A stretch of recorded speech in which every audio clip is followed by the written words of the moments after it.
Buen día, bienvenidos a la materia de Historia de la Iglesia. Para darle continuidad a nuestro estudio de la Iglesia en el primer periodo, quiero este día hacer un resumen de lo que hemos estado viendo en las clases anteriores. Este día nos corresponde el tema de la Edad Sombría, pero antes vamos a hacer un repaso de todo lo que hemos estado viendo en las semanas anteriores. En este primer periodo, inicialmente vimos acerca de la iglesia pentecostal, la cual el periodo que abarca es desde la ascensión de Cristo en el año 30 hasta la predicación de Esteban, cuando se dio el problema que los apóstoles tuvieron que buscar personas que pudieran ayudarle para que no descuidaran la predicación de la palabra, y es ahí donde escogen a 7 varones llenos de fe, llenos de sabiduría, llenos del Espíritu Santo, dentro de ellos Esteban.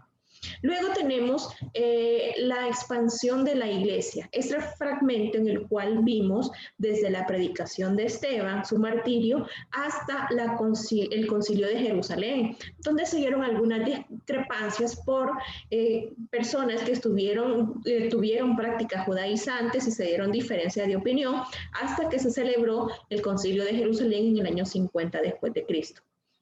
Luego, el otro segmento que estuvimos viendo en la clase número 3 es la iglesia entre los gentiles, donde nos hablaba desde el concilio de Jerusalén hasta el martirio de Pablo en el año 68 después de Cristo.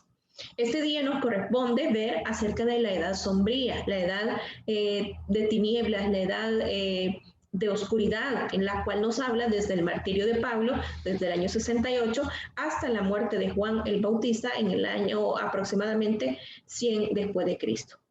¿Por qué razón el término edad sombría? Bueno, se ha atribuido ese término por 2 razones. Porque las tinieblas de la persecución estaban fijas sobre la iglesia. En ese tiempo es el que menos se sabe, porque ningún actor de esta época ha llenado el vacío de esta historia. Es decir, hay situaciones las cuales nosotros mismos desconocemos. Para hacer un preámbulo y poder entrar al tema que nos corresponde, quiero que por favor veamos esta línea de tiempo del templo de Jerusalén. En el año 960 aproximadamente, antes de Cristo, bajo el reinado de Salomón, se dio la construcción del primer templo. Si ustedes pueden visualizar en la escritura, nos habla cómo la reina de Saba se había maravillado de la opulencia de este templo que construyó bajo la dirección de Salomón. Luego, en el año 587, este templo fue destruido por los babilonios bajo la dirección de Nabucodonosor. Y hasta el gobierno de Esdras, hasta el gobierno de Nehemías también, que se da la reconstrucción del templo bajo el reinado de Darío. Luego en el año 19 a.C., que también se da la renovación del templo bajo el reinado de Herodes el Grande. Y es en el año 70 después de Cristo donde se destruye totalmente el templo. Y en este evento, que es la caída del templo de Jerusalén en el año 70, vimos algunos efectos que pudieron impactar en esa nación, y dentro de ellas es que Vespasiano, general romano, condujo un ejército a Palestina, pero fue llamado a Roma para ocupar el trono imperial, y desde luego le cedió la dirección a su hijo Tito Flavio Vespasiano. Luego también vemos que a raíz de la caída del templo de Jerusalén, esto puso fin a la relación entre los cristianos y también entre los judíos. Hubieron discrepancias entre ellos. También bajo el dominio de Roma, el único país descontento y desleal que surgió fue Judea. Al interpretar los escritos proféticos judíos, los judíos creían que estaban destinados a conquistar, y por esa razón siempre lucharon para poder obtener ese espacio de terreno donde el cual estaba construido el templo. Y los gobernadores no comprendían el carácter judío y eran tratados de forma áspera. Es decir, estaban actuando de una forma no apropiada, no humana. Luego, la construcción del Coliseo de Roma por los judíos cautivos, fueron obligados al trabajo hasta que ellos murieron. También sitiaron y destruyeron la ciudad. Muchos judíos fueron muertos y también otros fueron esclavizados. La nación judía, después de su existencia de 13 siglos, fue destruida, pero su restauración se produjo hasta el día 15 de mayo de 1948. Pocos cristianos murieron, recibieron amonestación de las declaraciones proféticas de Cristo y también escaparon de la desdichada ciudad encontrando refugio en Peña, Valle del Jordán. La iglesia había sido considerada como una rama de la religión judaica. También una pequeña sección de judíos cristianos perseveró por espacio de 2 siglos, 200 años, los ebionitas, un pueblo por sí mismo reconocidos por la iglesia en general y despreciados como apóstatas por su propia raza. La segunda persecución o la persecución imperial fue dirigida por Domiciano en el año 90 después de Cristo. Miles de creyentes fueron asesinados, especialmente en Roma, Italia. También Juan fue tomado preso en la isla de Patmos en el mar Egeo y ahí recibió la revelación contenida en el último libro del Nuevo Testamento. Por eso si encontramos en el capítulo 1 de Apocalipsis, vemos, estando yo, cuando habla Juan, estando yo en la isla de Patmos, hace mención que está en ese lugar, pero desde luego está preso. Es probable que Juan muriera en Éfeso aproximadamente en el año 100 después de Cristo. Con relación a la terminación del Nuevo Testamento, encontramos que durante esta época fueron escritos los últimos libros del Nuevo Testamento, también los Hebreos, tal vez la segunda de Pedro, las epístolas, el Evangelio de Juan, también Judas y desde luego Apocalipsis. Pero el reconocimiento universal de estos libros como inspirados y canónicos, es decir, que fueron probados, que estaban dentro de esa regla, como se menciona, como significa el término canon, que es vara, regla, vino más adelante. La condición de la iglesia, alrededor del año 70 después de la ascensión de Cristo, en esta fecha ya habían surgido 3 generaciones. Tres espacios de 3 generaciones habían sido también seguidores de Cristo. En cuanto a la extensión y número, desde el Tíber hasta el Éufrates, se habían fundado en todos los países y en casi toda la ciudad, desde el Tíber al Éufrates, desde el Mar Negro hasta el norte de África. Sus miembros ascendían a muchos millones de personas. La bien conocida carta de Plivio, el emperador Trajano, escrita aproximadamente en el año 612, declara que los templos de los dioses estaban en condiciones de abandono y los cristianos eran en todas partes multitudes.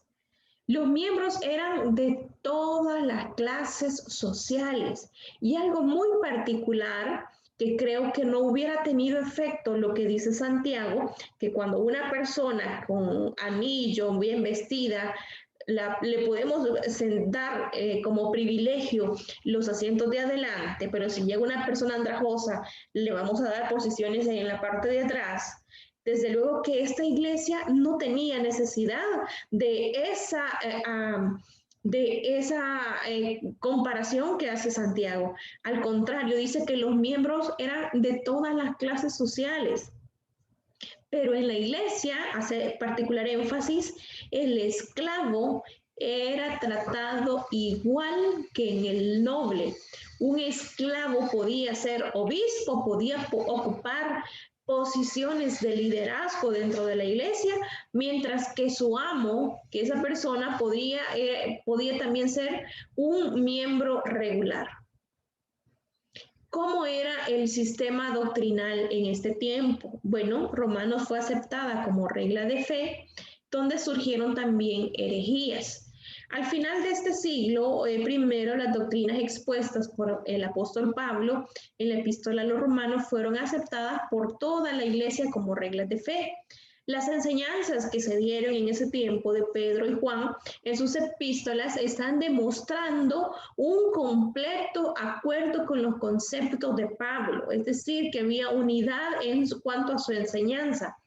Surgieron opiniones heréticas, desde luego, y se estaban formando también sectas. Recuérdese que la formación de sectas es cuando hay o se le da una atención bíblica segmentada, es decir, solamente tomo una parte de la escritura para validar los argumentos o mis pensamientos.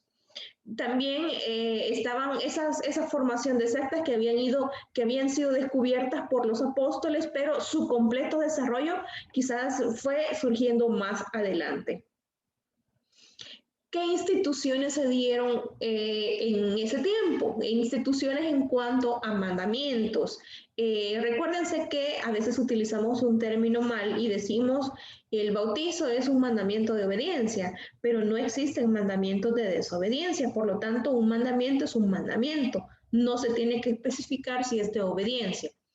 Dentro de las instituciones que se dieron fue el reconocimiento del domingo de resurrección como aniversario de la resurrección de nuestro Señor. Fue sancionado e iba también en aumento, pero en ese tiempo aún no era celebrado de una forma universal. También el bautismo por inmersión. Ese era el rito de iniciación en la iglesia, aunque hay mención definida en que en el año 120 después de Cristo, de bautismo por aspersión, que ya era una costumbre. Aspersión es rociar, aspersión es regar, como lo hacen en las iglesias tradicionales. Luego, el Día del Señor. Esa institución en la iglesia que fue judía en su mayor parte se observaba el sábado hebreo, pero al ir aumentando en gentiles el día primero de la semana, gradualmente reemplazó al día séptimo. Encontramos antes del fin del ministerio de Pablo las iglesias que se estaban reuniendo o se reunían el primer día de la semana. Y en Apocalipsis encontramos ese día es llamado el Día del Señor. Luego tenemos la institución de la Cena del Señor. Esto empezó con un servicio en el hogar, como la Pascua judía, desde donde se originó, si ustedes se recuerdan, pero en las iglesias gentiles surgió la costumbre de celebrarse en una reunión de la iglesia como una cena, en la cual cada una de las personas podía llevar porciones, podía llevar lo que de acuerdo a su condición económica. Traía también a cada uno de acuerdo a su provisión. Pablo reprendió a la iglesia en Corinto esta práctica por los abusos que se dieron y ahí encontramos en el capítulo 11 acerca de los abusos en la Cena del Señor. Al final del siglo eran en todas partes un servicio celebrado en el lugar de reunión de los cristianos, pero no en público. Solo los miembros de la iglesia eran admitidos en esta celebración. Los funcionarios están los apóstoles, los ancianos, obispos, diáconos. El último de los sobrevivientes de los 12 apóstoles fue Juan. No encontramos de que hubiesen sucesores, pero en el año 120 se hace mención de apóstoles. Desde luego que estos no tenían la misma autoridad, parecen haber sido ellos evangelistas que viajaban entre las iglesias, pero sin autoridad. Y evidentemente no eran muy respetados por las personas, porque a las iglesias se les recomendaba que únicamente pudieran tenerlos o pudieran hospedarlos máximo 3 días. En los Hechos y en las últimas epístolas, los ancianos o presbíteros y obispos se mencionan como si los dos títulos fuesen aplicados alternativamente a las mismas personas. Pero para el final del primer siglo aumentaba esta tendencia de elevar a un obispo sobre sus compañeros ancianos, lo cual esto condujo más adelante al sistema eclesiástico. Los diáconos son mencionados como funcionarios de la iglesia. En la epístola a los romanos, escrita en el año 58 después de Cristo aproximadamente, Febe, la diaconisa de Cencrea, es llamada diaconisa. Y es una referencia también en 1 Timoteo que puede haber sido hecha para mujeres que estaban desempeñando ese oficio. Su adoración. Bueno, la condición de la iglesia en cuanto a la adoración derivado de la sinagoga. Se leía el Antiguo Testamento y porciones de la carta de Pablo y los evangelios. También se cantaban salmos y se oraba. Al final del plan de servicio, con frecuencia se participaba de la cena del Señor. ¿Cuál era su condición? ¿Cuál era su estado espiritual? Las normas de carácter moral eran elevadas, pero el tono de su vida espiritual era inferior de lo que había sido en los días primitivos. ¿A qué me refiero con esto? Las normas, las reglas que estaban impuestas en la iglesia se cumplían al pie de la letra. Por ejemplo, si estuviéramos en nuestros tiempos, podría ser, no vengan en pantalones, usen el vestido hasta el tobillo, no se maquillen, usen velo. Si fuera una iglesia primitiva, digamos que todo esto son parte de las normas de carácter moral que se pueden estar dando en una iglesia. Pero su vida espiritual, es decir, el tiempo que tenía a solas con Dios, su vida de adoración, su vida de oración, probablemente estaba muy distante de lo que había sido la iglesia primitiva. Por una parte tenían el cumplimiento de todo lo externo, de todos los mandamientos, pero eran muy elevadas el cumplimiento de esas normas, pero el tono de su vida espiritual era inferior. Esto puede darse, desde luego que puede darse, porque hay cosas que son visibles en nuestra vida, pero hay otras que no se ven. Por ejemplo, el tiempo de adoración, el tiempo en el cual nosotros nos comunicamos con el Señor, las cosas que ocultamos, aquellas cosas en las cuales nadie se da cuenta si estamos siendo íntegros o no. Sin embargo, sabemos que Dios se entera y desde luego que es por esa razón que nosotros actuamos con integridad, nos estén viendo o no nos estén viendo. La iglesia era fuerte y activa y se levantaba a dominar por todos los ámbitos del Imperio Romano. Y es así como estamos viendo parte del periodo que se conoce como la Edad Sombría. La próxima semana estaremos continuando para darle finalización a nuestro primer periodo de la iglesia. Gracias por haberme acompañado y nos vemos la próxima semana.